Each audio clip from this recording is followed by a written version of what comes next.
Muy buenos días con todos y todas. Este es un verdadero placer estar el día de hoy con ustedes. Vamos a comenzar con nuestra clase y para esto vamos a hablar un poco en torno a cómo nosotros desarrollamos el proceso de garantización de un informe adecuado cuando hablamos de autismo.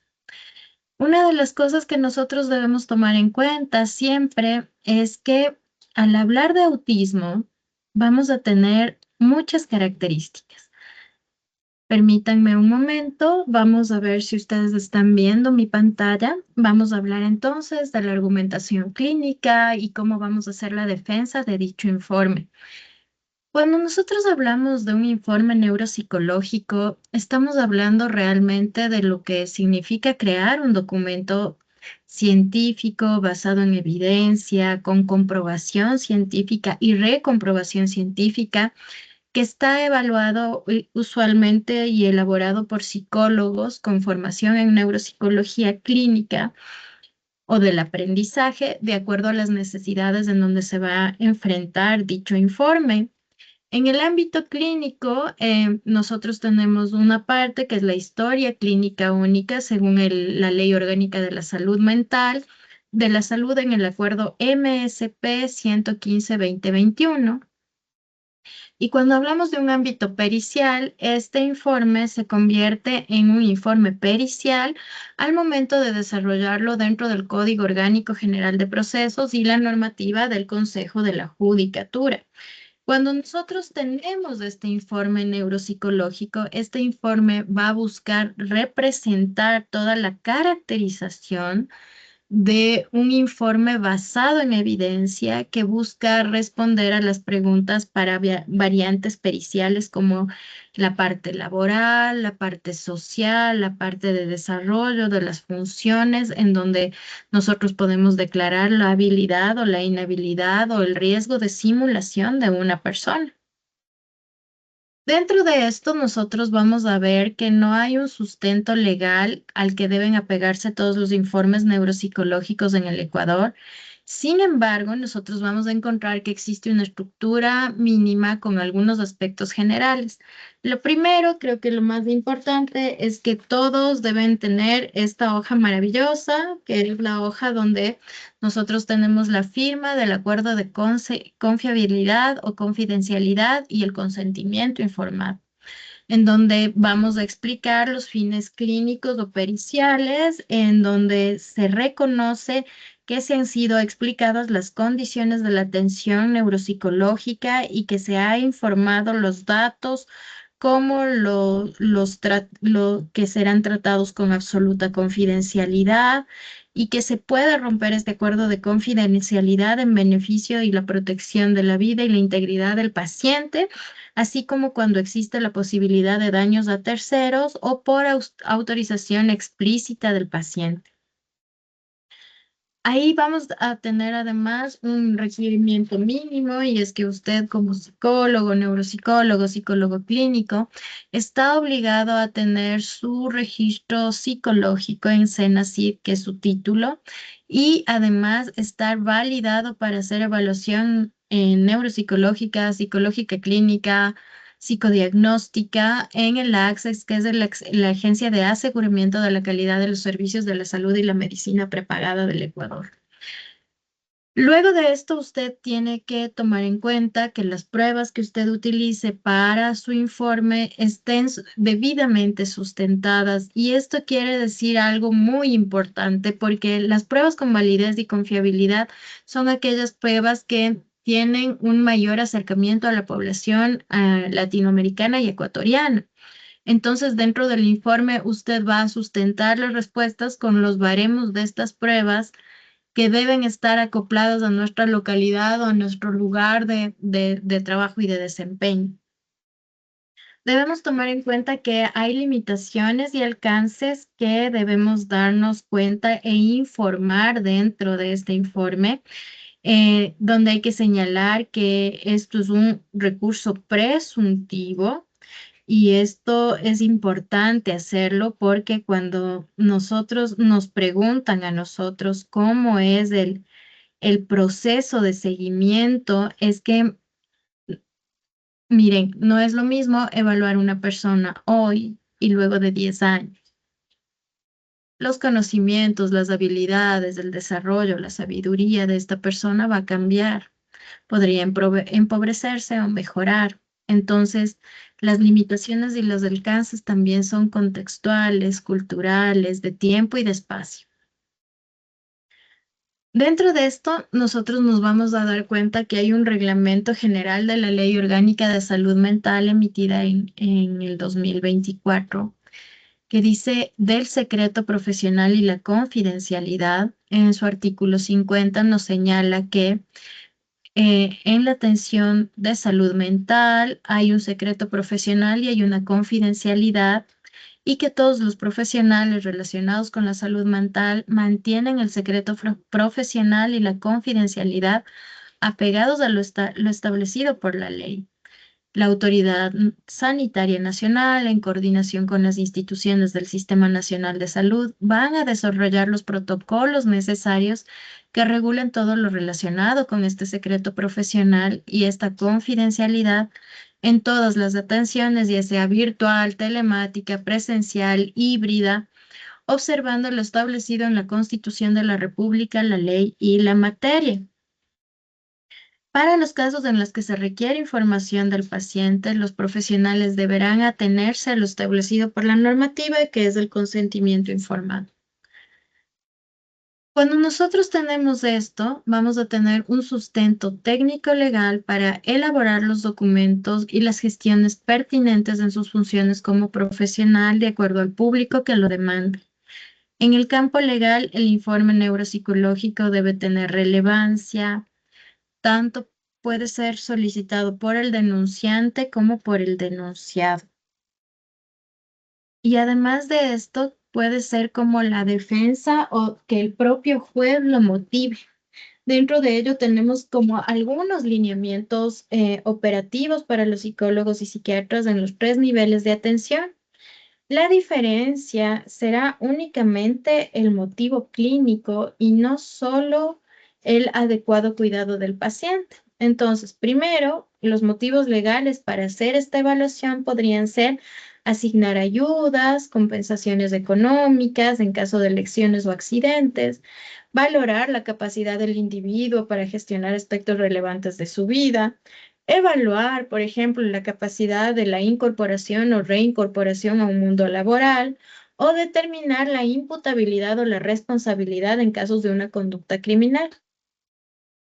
Los campos aplicables habituales de la evaluación neuropsicológica forense están en el derecho civil, el derecho laboral, la valoración del daño corporal, el derecho de la circulación y el derecho penal. En esto, cada una tiene unas subáreas donde vamos a trabajar. Pensemos pues entonces en una persona con autismo. Dentro del área de derecho civil, nosotros podríamos encontrar incapacitaciones civiles, parciales o totales. Por ejemplo, el hecho de que podría tener una incapacitación civil para una firma de contratos, o parcial o total. En el derecho laboral podríamos ver una situación relacionada con incapacidades laborales permanentes, por ejemplo, cuando nosotros estamos hablando de una persona sustituta en su trabajo, que puede ser su padre o su madre. Entonces, para esto también va a ser necesaria una evaluación neuropsicológica del campo judicializado o pericial. También cuando hay daño personal o daño corporal. La valoración de secuelas neuropsicológicas que tengan impacto sobre la funcionalidad del individuo, la determinación de compensaciones económicas y también la determinación de hasta dónde es imputable esta persona dentro de este proceso. Además del riesgo de simulación que puede tener una persona excusándose en un trastorno mental para determinar esta actividad. También está el derecho de circulación, por ejemplo, la valoración de las secuelas neuropsicológicas que pueden tener impacto sobre la conducción y así también el derecho que nosotros tenemos en la parte penal, en donde vamos a trabajar en la investigación de la responsabilidad criminal en un hecho delictivo. Entonces, cuando nosotros tenemos estos espacios, estamos reconociendo, pues, la verdadera importancia dentro de la valoración neuropsicológica del profesional con el que vamos a trabajar. Ok, veamos entonces ustedes cómo esto funciona. En un juicio o en un proceso legal, lo que nosotros vamos a encontrar dentro de esta actividad es que el neuropsicólogo puede ser llamado a declarar oralmente, por ejemplo, en un caso. Y dentro de ello debe la defensa legal exigir, por ejemplo, que la persona manifieste qué metodología empleó para desarrollar la evaluación neuropsicológica del paciente, cuáles son las normas y las aplicaciones de las pruebas, cuáles son los baremos, qué es lo que estaba tratando de investigar usted, qué es lo que se demostró, qué es lo que se presumió, cuál es la congruencia en resultados que nosotros vamos a tener dentro de este proceso. Entonces, usted va a ver que va a encontrar, además, va a encontrar usted que va a desarrollar este proceso con la coherencia de los resultados y las conclusiones respecto a lo que es el derecho del paciente. Cuando nosotros hablamos de esto, nosotros nos vamos a dar cuenta además que hay un sustento técnico que vamos a guiar dentro del informe neuropsicológico, dentro del campo educativo y además vamos a tener las normas, las alternativas que va a tener para relacionar o desarrollar las estrategias para aportar al estudiante en el objetivo de estimular, por ejemplo, un déficit cognitivo o cuando nosotros queremos demostrarle al colegio, a la institución educativa, que ha habido una negligencia porque no ha podido ver que esta persona ha tenido un trastorno del aprendizaje, un trastorno del desarrollo intelectual o un trastorno del neurodesarrollo. La autoridad educativa nacional a través de sus profesionales de la educación y las unidades distritales de apoyo a la inclusión, los departamentos de inclusión educativa, los organismos técnicos especializados establecidos en la normativa, desarrollan y efectúan la evaluación psicopedagógica de estos estudiantes cuando presentan un problema en la enseñanza y el aprendizaje. Y esto se da de acuerdo a un instructivo que lo emite el Ministerio de Educación. Sin embargo, este informe puede ser pericializado o puede ser solicitado judicialmente, donde nosotros de ley vamos a poner algunos requerimientos mínimos que son los ajustes racionales, las estrategias pedagógicas, las herramientas metodológicas y las acciones de acompañamiento que deben aplicar los docentes para fortalecer el proceso de enseñanza-aprendizaje en función de la situación, estudiando las necesidades educativas específicas asociadas o no a una discapacidad. Y dentro de este, nosotros tenemos un reglamento general de la Ley Orgánica de la Salud Mental que también presenta este proceso. En el campo médico es donde más encontraremos información acerca de lo que tiene el informe neuropsicológico, puesto que este es dentro de la rama de la salud y puede orientar sobre la capacidad, por ejemplo, de tomar decisiones, de aceptar o rechazar tratamientos. Para todo trastorno mental o neurocognitivo, nosotros tenemos algo que se llama el Manual de Calificación de la Discapacidad, que está aprobado desde el año 2018 en el Ministerio de Salud Pública. Dentro de esto, nosotros vamos a tener informes de especialidad neurológicos, neuropsicológicos, fonoaudiológicos, psiquiátricos o psicológicos complementarios que permitan conocer historia clínica breve del individuo, plan terapéutico, acompañamiento, seguimiento y posible pronóstico del trastorno según las guías diagnósticas de especialidad que en el Ecuador son el CIE-10 y el DSM-5. Aún no se encuentran actualizadas al DSM-5-TR ni al CIE-11. Entonces, lo que usted va a encontrar dentro de este proceso, además, es que usted tiene la obligatoriedad de analizar, por ejemplo, cuando nos están hablando de temas delicados, por ejemplo, trastornos que afectarán a la persona a lo largo de la vida y que pueden impedir su desarrollo laboral, trastornos o dificultades que podrían generar discriminación laboral. Entonces aquí, sobre todo si está relacionado con temas como ideación suicida o trastornos del neurodesarrollo. Recuerde que siempre este informe va a tener una defensa que es una defensa multidisciplinaria e interdisciplinaria.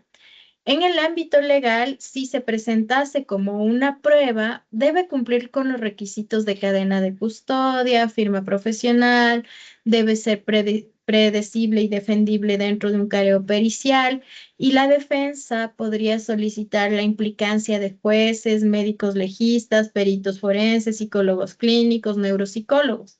Es decir, que usted tiene que elaborar a perfección dicho informe, de tal forma que cuando le hagan una metapericia, este informe siga siendo válido y la defensa pueda implicar a estos profesionales. El careo pericial se refiere, por ejemplo, a cuando a usted le contrataron para defender a la víctima, pero la otra persona ha pedido otro profesional que vea la contradicción del informe y haga una reevaluación. Entonces, cuando estamos hablando de eso, vamos a tener que hay una defensa interdisciplinaria en todos los ámbitos, desde el ámbito clínico, desde el ámbito neuropsicológico, pero también desde el área civil, penal, dentro de la defensa interdisciplinaria educativa también. Cuando estamos hablando de un juicio de parentalidad, por ejemplo, hay un marco que defiende a las personas con discapacidad cuando los padres se asignan las pensiones. En el ámbito educativo puede sustentar además adaptaciones curriculares, necesidades de apoyo, derivación a departamentos médicos y psicoeducativos. Ahí vamos a tener que ver cómo los neuropsicólogos del aprendizaje, los psicólogos educativos, los docentes, los médicos escolares van a trabajar multidisciplinariamente señalando la validez de las recomendaciones. En el ámbito médico, nosotros vamos a ver cómo se respaldan las decisiones dentro de las áreas de neurología, psiquiatría, pediatría, rehabilitación, logopedia, fonoaudiología, terapia ocupacional, porque todos ellos van a tener que dar una criticidad dentro del proceso que además va a acompañarse con exámenes médicos o neurológicos o de neuroimagen que descarten dicho trastorno por un padecimiento neurofisiológico, ¿no? Además, apoyan, mas no dictaminan el diagnóstico siempre con el CIE-10 y va a exigir estas actualizaciones en conjunto con profesionales de medicina, de neuropsicología, donde nosotros ya vayamos argumentando aquellos hallazgos críticos que hayamos encontrado dentro del área cognitiva o vía médica. La Constitución del Ecuador desde el año 2008, en su artículo 35, nos dice que tenemos derecho a la salud, incluyendo a la salud mental. El artículo 24 nos dice que tenemos derecho a participar en la vida, cultura y a beneficiarnos de los avances científicos como las neurociencias. Y además en el artículo 47 nos dice que tenemos el derecho de las personas con discapacidad a una educación, por ejemplo, inclusiva, atención especializada, accesibilidad en todos los entornos. Y por tanto, este informe es crucial para diagnosticar y cuantificar una discapacidad cognitiva. La Ley Orgánica de Salud Mental, de igual forma, incluye donde las personas tienen derecho a una salud de calidad, que incluye una atención especializada, obviamente un diagnóstico psicológico o un neuropsicológico, además de su respectivo informe, así como la rehabilitación y el tratamiento en bases diagnósticas. Y esto además está sustentado en la Ley Orgánica de Discapacidades, en donde dice que el informe neuropsicológico obviamente es fundamental y obligatorio para el proceso de calificación de una discapacidad, especialmente en aquellas de origen neurológico con secuelas como los trastornos del neurodesarrollo, los trastornos, los accidentes cerebrovasculares, entre otros. Además, nos va a servir para determinar el porcentaje de discapacidad y las recomendaciones de inclusión laboral que vamos a tener en la educación, en la parte laboral, educativa, social, con la entidad rectora, que es el MSP, en conjunto con el CONADIS. Nosotros tenemos el CONA. El CONA es el Código de la Niñez y la Adolescencia, que dice que el informe neuropsicológico además es una herramienta esencial para diagnosticar los trastornos del neurodesarrollo como el TDAH, la dislexia, la discalculia, la dislalia, entre otros más, como la discapacidad que afectan el aprendizaje y no permiten una vida plena sin atención especializada a los niños. Y esta sirve como el sustento para que los departamentos de consejería elaboren adaptaciones curriculares, planes individualizados, garantizando el derecho a la inclusión educativa. Dentro del marco legal ecuatoriano, el Código Orgánico Integral Penal nos habla sobre el nombre de este informe, que se llama Informe Neuropsicológico Forense, y este nos va a determinar las secuelas, por ejemplo, dentro de un daño cognitivo, a evaluar la imputabilidad de una persona, a valorar si un acusado entiende un proceso en su contra o evaluar la credibilidad del testimonio de la víctima. Las entidades pueden pedir estos informes dentro de Fiscalía General del Estado, Defensoría Pública y juzgados. Los errores comunes conceptuales que más problemas nos van a dar a nosotros son aquellos que se diagnostican basándose el TEA, por ejemplo, en solo las dificultades sociales o las conductas repetitivas y estereotipadas sin utilizar un protocolo A2, ADIR, escala de Vineland, que nos permita determinar cómo está su neurodesarrollo.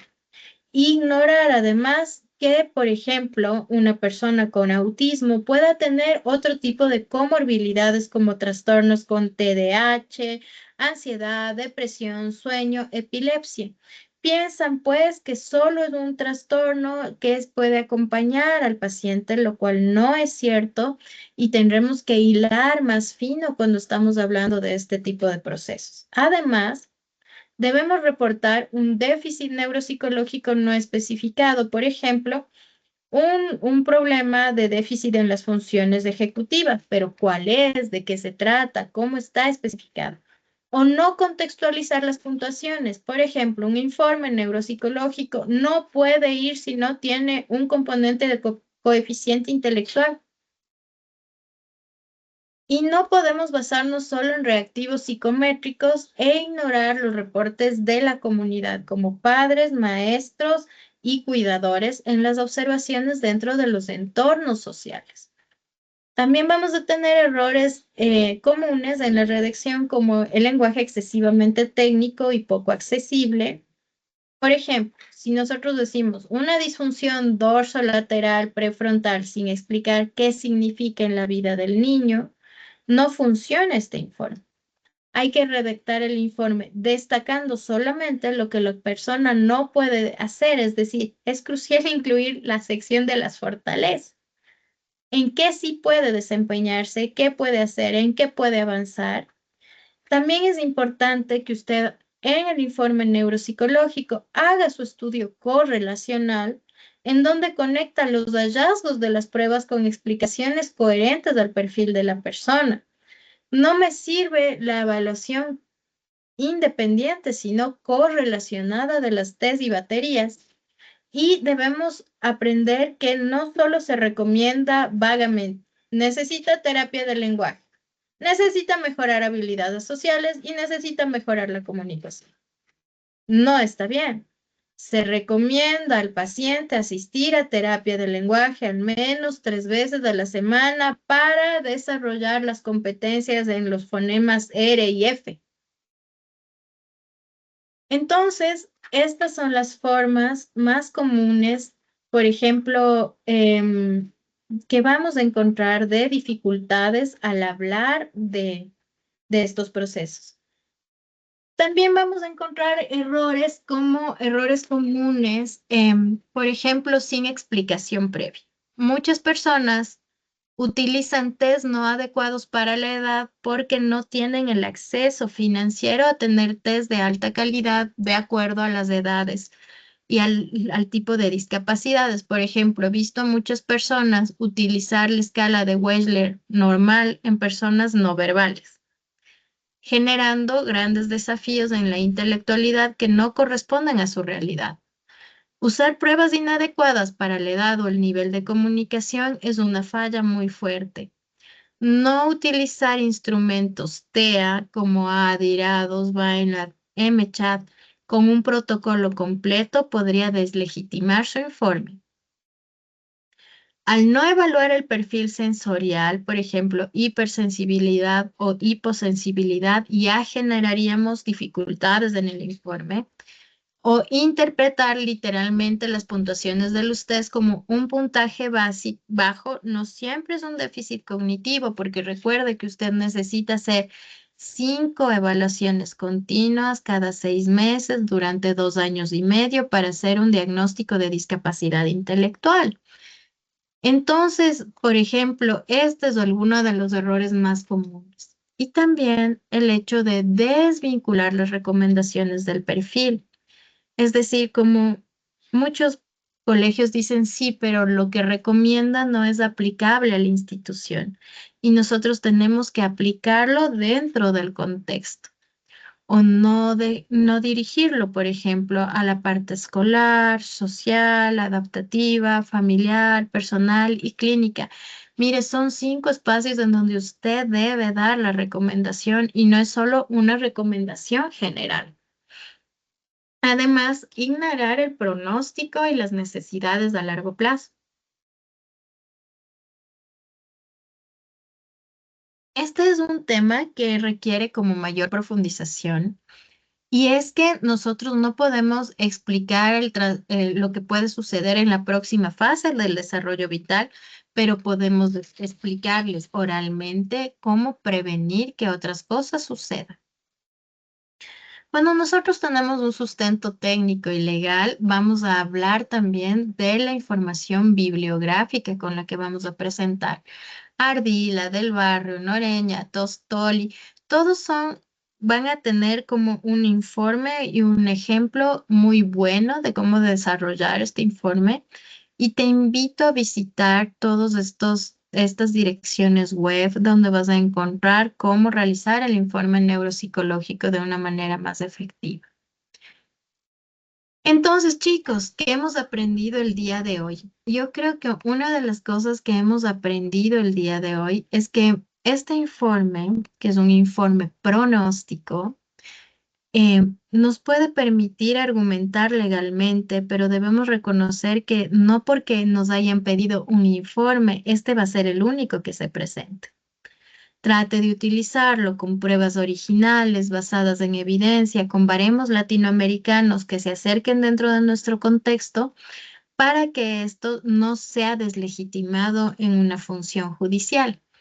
Es importante que cada uno de estos procesos nos ayude a regular el conocimiento que vamos a tener y con el cual va a acceder, por ejemplo, el abogado, el psicólogo, los padres de familia con los que estamos manejando este caso para que tenga un lenguaje común para todos y que pueda ser de fácil defensa. Entonces, eso es lo que hemos visto el día de hoy. Nos vemos en la siguiente clase. Chao, chao.